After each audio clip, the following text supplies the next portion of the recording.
The learning environment has changed dramatically, and it has changed for Kumon Canada. They provide a wonderful learning environment for students, and they have a great philosophy called pen to paper. Well, they've taken that pen to paper and gone virtually, and that's not to say that students still can't go into their facilities under new health and safety protocols. I found out more.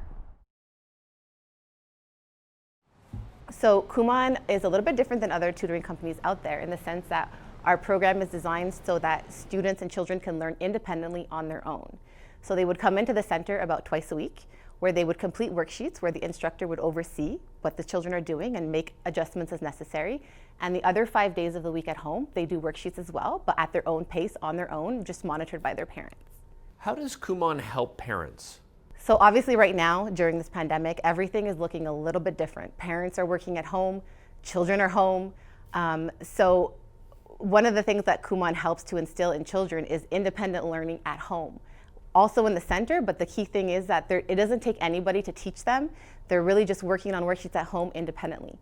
Our Kumon curriculum is developed in a way that every page kind of works on the material and concepts that they've already learned in a previous page so that they can develop skills and the learning that they need on their own independently, which is really, really great as like a motivator for children.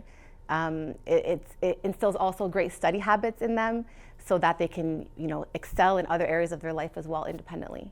You mentioned the pandemic, so what impact has the pandemic had on Kumon as a business? So obviously, like every business, every operation out there, we've had to adapt as things change, as the government protocols and health and safety measures have changed. We've also had to adapt the way that we run our businesses. So we've reduced our class sizes. We've extended class hours so that we can accommodate the same amount of children, but in a more secure environment. We're open for business, in the morning, in the evening. Basically, we're really there to cater to the needs of the families. And another important thing that we've done to change is we've gone virtual. So in the past, Kumon has really been a pencil and paper type of business, which we still are. But now we have virtual assistants from our instructors, from our assistants working with the children. But we still value and still really work with paper and pencil. You mentioned pencil to paper learning. Can you tell us the benefits of that?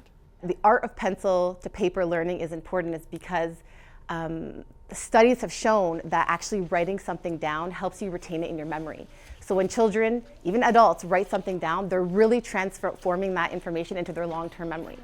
So the art of pencil to paper really just means working with pencil and paper versus like a digital source such as a computer, a tablet, or something of a digital variety. Do you provide both group and individual learning? So Kumon itself is actually more of a group setting where students come in and they actually work alongside with all different students at the same time, independently working on whatever worksheet or level they'll be working on. Our littler students will be working 2 to 1, so 2 students with 1 assistant, learning reading skills, math skills, how to count, how to add.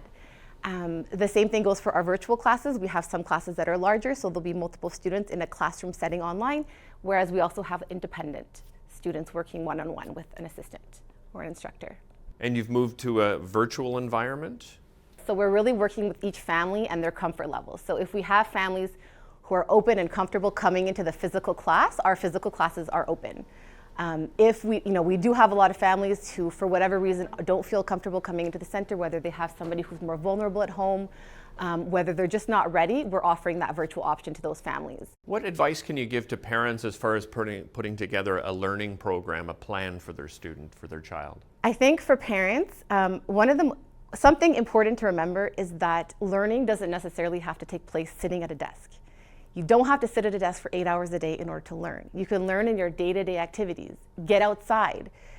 Children can learn by counting leaves, counting rocks, counting the Christmas decorations on the houses. It doesn't necessarily have to be sitting at a desk doing worksheets or doing math books or whatever all day long. Even baking with a parent, having children participate in combining the recipes and measuring things out. These are all little small acts of learning that can take place at home during the situation that we find ourselves in today. A lot of parents are concerned that their child has missed a lot of education due to the pandemic. What sort of advice can you give them to catch up? I would say, again, basically that not to worry too much. I think just doing these little daily different tasks and activities with your children, they will catch up eventually. Schools are open again, children are learning. children are resilient. I think that's the most important thing. Children are resilient. They're far more resilient than we are as parents. And I think that with the structure that the schools have put in place in combination with programs such as Kumon, that will continue to build a lifetime of math and reading success in children and students.